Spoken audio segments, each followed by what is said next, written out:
Hey guys, welcome back. This is Bo. Using my new playmat here for our Goblin Horde deck. It's all red, obviously.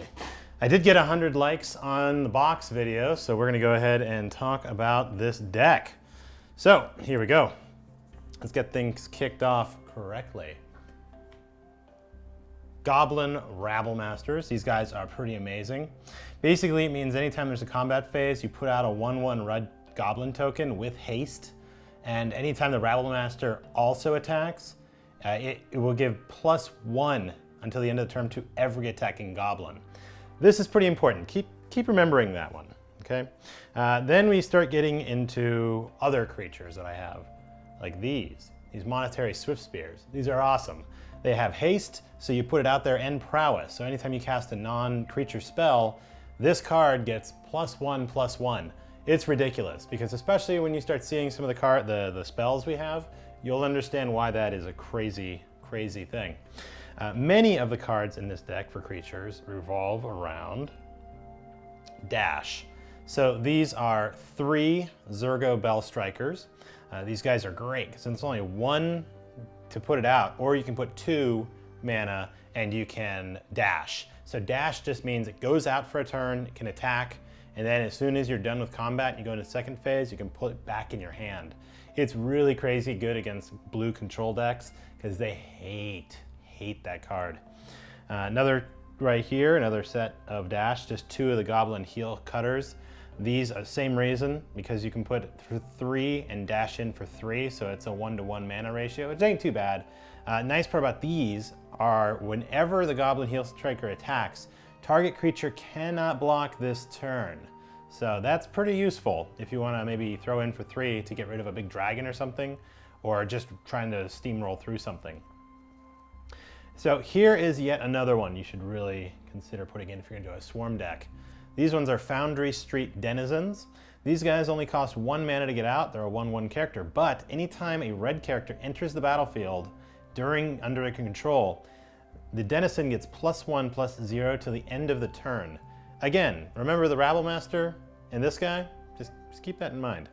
I do have 1 Berserker in there for now. I'm eventually going to swap that out to 2 Berserkers, because again, dash for only 1, which is great. Plus you can use this Lightning Berserker ability, which means if you have a bunch of untapped mana, you can just tap everything and just crack that thing way, way, way up. Which is great, just in case you happen to need it.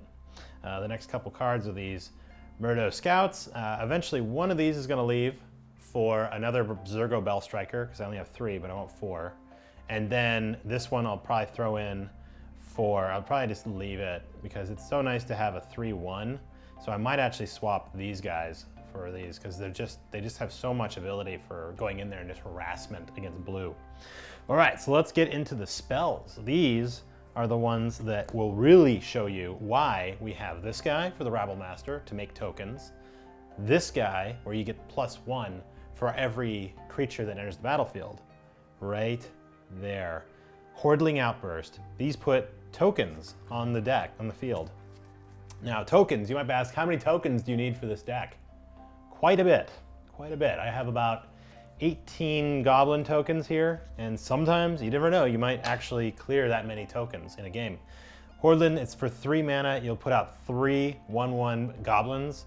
No haste, so I mean, obviously they're just out there for a turn, but this guy starts getting crazy good. Then the next couple, here you go. For 2 mana, I can put out 2 Goblin creatures on the battlefield. Very useful as well, because it'll play off of this guy, plays off of this guy, giving him +1 until the end of the turn, plus any spell I cast gives her +1 as well. Very useful. Now we get into my burn ones, which are pretty essential. Fierce Strike, this is really great.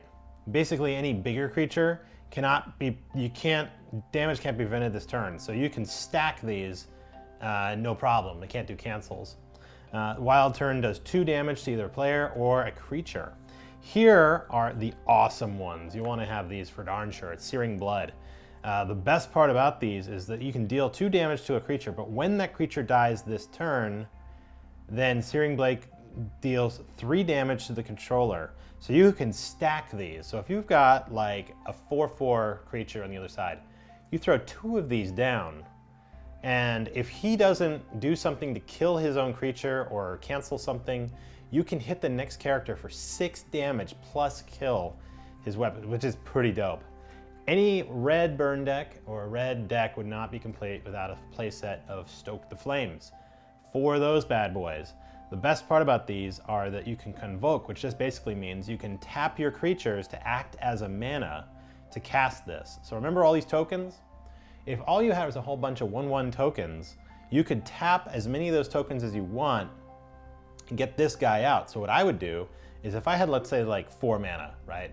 I'd hit this guy out to get my goblins out there. Then you can convoke by twisting those 3 new goblins into mana and hit this in the same turn. Pretty devastating. Any red deck as well would not be complete without a good set of lightning strikes. Remember, this is a standard deck.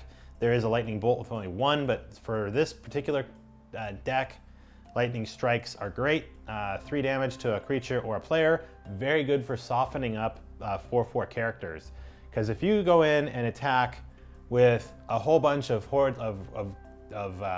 goblins, a 4/4 creature decides to block, right? Then you just hit this and kill the creature.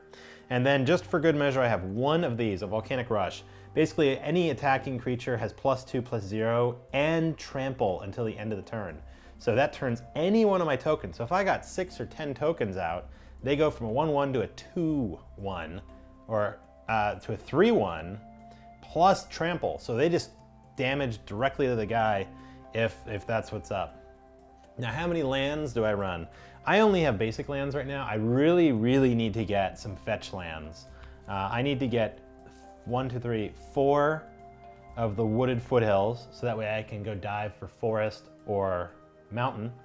And I'm also gonna get 4 of the caves, so that way I can go dive for black or red. And then you're left with 1, 2, 3, 4, 5, 6, 7, 8, 9, 10 regular. And I'm probably gonna swap one of these for a forest, because at some point I wanna get an Atrarch's Command in there. But for right now, this is a very budget deck. This is about 50 bucks to get into. This guy keeps going up in value. Could be around 50, 60 to get into this one. What do I do for sideboard, you might ask? Sideboard, this one I pretty much have to roll with. For sideboard, you don't really ever, I mean, it's not something you kind of go out of your mind about. But remember, I'm only running 17, maybe 18 lands in this deck. So what I do for a sideboard is I have this, which is a Seismic Rupture. Seismic Rupture basically deals 2 damage to every creature that doesn't have flying. So against swarm decks or tokens that don't fly, this is a great one for sideboard because you can take care of business. Love this one. Rending Volley has saved my ass so many times. Basically, it means for 1 mana, I can do 4 damage to a blue or white creature. Definitely a sideboard one. You don't want to run that main deck, or otherwise you're going to be wasting a slot. I do 1 of these, which is a Coordinated Assault. Basically, this lets 2 characters have +1 and first strike, which just means I get to beat them down, or at least give a little bit more power to something if I need it. Roast, great against a non-flying deck. 2 mana, 5 damage. Great one.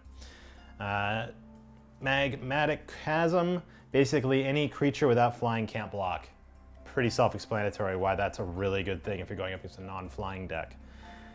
This one right here, Scouring Sands, deals 1 damage to each creature your opponent controls, plus you scry, which is really good if you're going up against you want to clear tokens.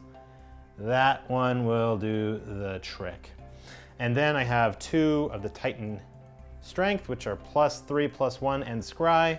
And then these guys, which I'm considering running main board.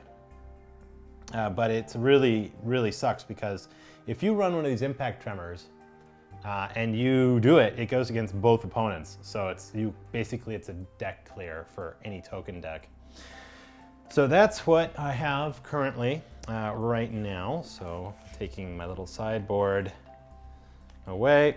Usually I think you can get around this whole thing around maybe 60, 70 bucks, depending on the prices. I do know that the Rabble Masters are getting kind of expensive nowadays, but what about that How about this? I got this from inkedmats.com, custom, which is pretty dope. I think it looks pretty sick. Plus, I made this. Ooh, it's a little box. The nice part is it also has a little tray for holding my tokens, and that is also the lid. Pretty cool stuff. So if you guys thought that was interesting or cool, let me know in the comments below.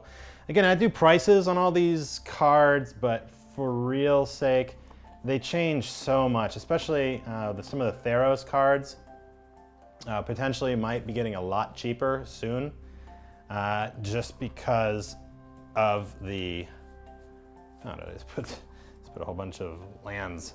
I was wondering, why is it so tight? The Theros stuff is going to start getting a lot cheaper because of it coming out of standard in about 4 months. So just make sure you don't spend too much on Rabble Masters if you can avoid it. But other than that, you guys, I think that is a pretty damn good deck to get you started. Obviously, I'd suggest buying all the singles rather than buying packs, because the chances of you pulling every single card you need for this, very, very, very low. But I wish you luck in that. And if you decide to play Magic the Gathering because of this video, well, definitely give me a shout.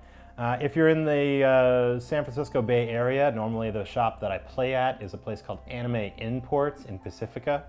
And that's also where Tolarian plays. So, but as you can see, here you go. But like, comment, subscribe, you guys, and I hope that was fun. And if you made it this far in the video, why don't you put down Red Cedar in the comments below. It tells me you made it this far and that you enjoyed the content. So hit the like button. If you didn't think this was good, hit the dislike, because I still get points either way. And like and subscribe. Talk soon. See ya.